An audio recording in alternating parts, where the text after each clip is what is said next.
Maraming salamat sa JCI Imus Wagayway sa pag-invite sa akin sa ganitong project or program po. Karoon ako ng another purpose.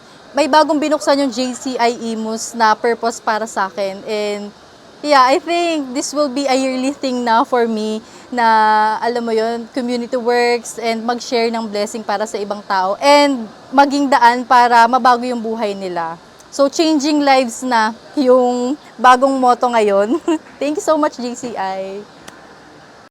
Maraming salamat po, JCI Imus Wagayway, and napaka-humbling experience po na makita yung ngiti ng mga inmates, and nakaka-bless po kasi malaki pong pribilehiyo na magamit po ng Diyos to share the Word of God and ma-enhance din yung inner beauty nila by, yun nga po, pagkakaroon ng magandang mindset and at the same time, good heart and relationship with the Lord.